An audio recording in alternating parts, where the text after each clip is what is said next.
મહત્વના સમાચાર કે જ્યાં ગુજરાત વિધાનસભામાં આજે યુસીસી વિધેયક રજૂ થશે। વિધાનસભાના બજેટ સત્રના 22મા દિવસે યુસીસી પર ચર્ચા।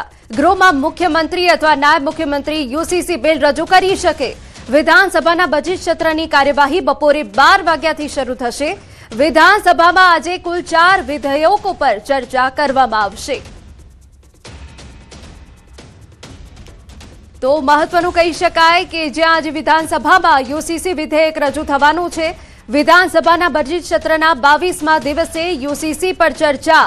ગૃહમાં મુખ્યમંત્રી અથવા નાયબ મુખ્યમંત્રી યુસીસી બિલ રજૂ કરી શકે। વિધાનસભાના બજેટ સત્રની જે કાર્યવાહી છે એ બપોરે 12 વાગ્યાથી શરૂ થવાની છે। વિધાનસભામાં આજે કુલ 4 વિધેયકો પર ચર્ચા કરવામાં આવશે। આ 4 વિધેયકો ખૂબ મહત્વના રહેવાના છે અને એમાં સૌથી જે મહત્વનું બિલ રહેવાનું છે યુસીસી છે।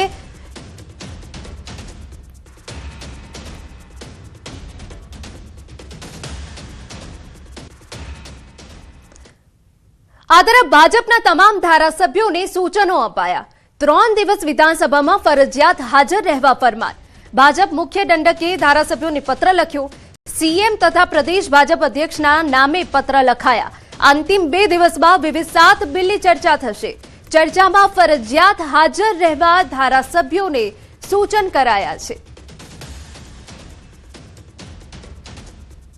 અમદાવાદથી મહત્વના સમાચાર। વાસણામાં હત્યાની ઘટના બની। ગુપ્તાનગરના ભરવાડવાસમાં હત્યાની ઘટના બની છે। ઢાબા પર સૂતા યુવકની હત્યા કરાઈ। તીક્ષ્ણ હત્યાના ઘા મારી હત્યા કરાઈ। અજાણ્યા યુવકે હત્યા નિપજાવી હોવાની ફરિયાદ વાસણા પોલીસે દાખલ થઈ છે। પોલીસે હત્યાની ફરિયાદની તપાસ હાથ ધરી હોવાની પણ વિગતો અહીંયા મળી રહી છે। તો ગુપ્તાનગરના ભરવાડવાસમાં હત્યા થઈ છે। કયા કારણોસર હત્યા થઈ છે તેની વિગતો પોલીસ તપાસી રહી છે। ખૂબ જ ચકચાર મચાવતી આ ઘટના કે જેમાં તીક્ષ્ણ હત્યાના ઘા મારીને હત્યા કરવામાં આવી હોવાની વિગત અહીંયા મળી રહી છે। ગુપ્તાનગરના ભરવાડવાસમાં હત્યા થઈ। ઢાબા પર સૂતા યુવકની તીક્ષ્ણ હત્યાના ઘા મારીને હત્યા કરવામાં આવી છે। અજાણ્યા યુવકે હત્યા નિપજાવી હોવાની ફરિયાદ છે। કયા કારણોસર હત્યા કરવામાં આવી તેને લઈને પોલીસે તપાસ શરૂ કરી છે। વાસણા પોલીસ મથકે હત્યાની ફરિયાદનો ગુનો દાખલ થયો હોવાની વિગત।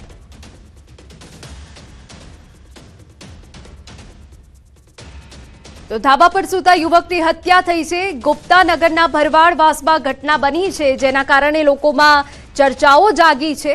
ધાબા પર સૂતા યુવકની હત્યા થઈ છે। અમારા સંવાદદાતા ઋત્વિજ વધુ વિગતે વાત કરવા જોડાયા છે। ઋત્વિજ, શું અપડેટ છે આપની પાસે આ ઘટનાને લઈ? ગુપ્તાનગર આવેલું છે તે ભરવાડવાસમાં આ યુવક છે પોતાની છત પર સૂઈ રહ્યો હતો। તે દરમિયાન શખ્સો હતા અને તેમની પેટના બાજુથી ઘા મારીને હત્યા નિપજાવી છે। સમગ્ર ઘટનાની જાણ જ્યારે પરિવારજનોને થઈ હતી ત્યારે પોલીસની જાણ કરવામાં આવી હતી। વાસણા પોલીસ ઘટના સ્થળ પર પહોંચી હતી। હાલમાં વાસણા પોલીસ દ્વારા સમગ્ર મામલે ગુનો દાખલ કરી અને આસપાસના સીસીટીવી ફૂટેજ તેમજ નજરે ગુના છે કે કેમ તેની તપાસ હાથ ધરી છે। બિલકુલ, આભાર તમામ વિગતો બદલ। તો પોલીસ દ્વારા તપાસ હાથ ધરવામાં આવી। ગાંધીનગરમાં 2 રાઉન્ડ ફાયરિંગની ઘટનાથી ચકચાર મચી। ગાબે સર્કલ પાસે ફાયરિંગની ઘટના, અંગત અદાવતમાં ફાયરિંગની શક્યતાઓ દેખાઈ। એસપી, ડીવાયએસપી સહિત પોલીસ ઘટના સ્થળે પહોંચી। જાહેર માર્ગ પર ફાયરિંગથી ઘટનાથી અફરાતફરીનો માહોલ। ઘટનામાં એક વ્યક્તિ ગંભીર રીતે ઘાયલ। સમાચાર ગીર સોમનાથમાંથી। એક સાથે 9 સિંહોનું ટોળું દેખાયું। ગીરગઢડા શહેરમાં સિંહોનું ટોળું ઘૂસ્યું, જ્યાં મોડી રાત્રે ફરેડા રોડ પર જલારામ મંદિર પાસે 9 સિંહોનું ટોળું ઘૂસી આવ્યું। સિંહોનું ટોળું ઘૂસી આવતા ચકચાર મચી, જ્યારે એક સિંહણ તો રહેણાંક મકાન પર ચડી ગઈ। સિંહણ મકાન પર ચડી જતા થોડી વાર માટે ઘરના લોકોના જીવ તાળવે ચોંટી ગયા। જોકે મકાનના નળિયાના ખડખડાટ અવાજના કારણે પરિવારજનો સચેત બની બહાર નીકળી ગયા। ઘટનાની જાણ વન વિભાગને થતા સિંહોના ટોળાને શહેરથી દૂર કરાયા। જોકે ગીરગઢડા શહેરમાં આ પ્રકારની ઘટના અવારનવાર બની છે। સમાચાર અમદાવાદમાંથી કે જ્યાં બેફામ રફતારનો કહેર યથાવત છે। વસ્તાપુરમાં નશામાં ધૂત કાર ચાલકે અકસ્માત સર્જ્યો। બલેનો કારના ચાલકે 2 ગાડીઓ અને 2 રાહદારીઓને અડફેટે લીધા। અકસ્માત સર્જી લગભગ 100 થી 200 મીટર ગાડી ધસડી। અકસ્માતમાં 2 લોકો ગંભીર રીતે ઘાયલ। કારમાં સવાર 3 લોકોમાંથી 2 ફરાર, રોંગ સાઈડમાં આવી બેફામ કાર ચલાવી, કારમાંથી વિદેશી દારૂની બોટલ મળી આવી. વસ્ત્રાપુર પોલીસ ઘટના સ્થળે પહોંચી તપાસ હાથ ધરી.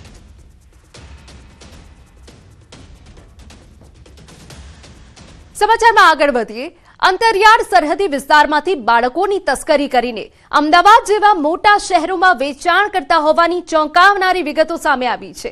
સાબરકાંઠા જિલ્લામાં નવજાત બાળકોના વેચાણનું એક મસમોટું racket Himmatnagar anti human trafficking યુનિટે ઝડપી પાડ્યું છે.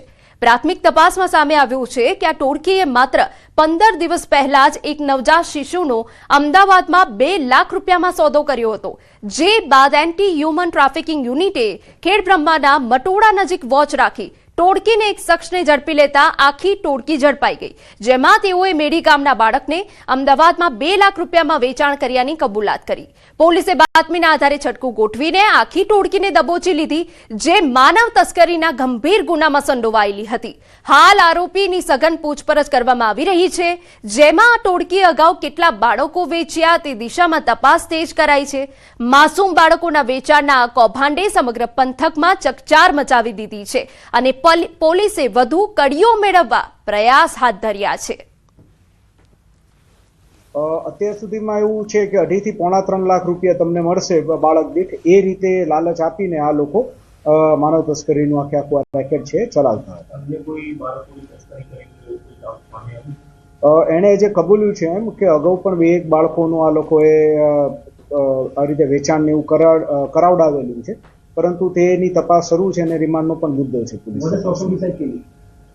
આ લોકો જે છે જે લોકોને બાળકોની જરૂરત હોય તે લોકોની સાથે મળીને અને જે જગ્યાએ આ રીતે ગરીબ લોકો રહેતા હોય તો તે લોકોને લોભ લાલચ આપી અને તે લોકો પાસેથી બાળકોનું લે વેચનું આખું રેકેટ ચલાવશે.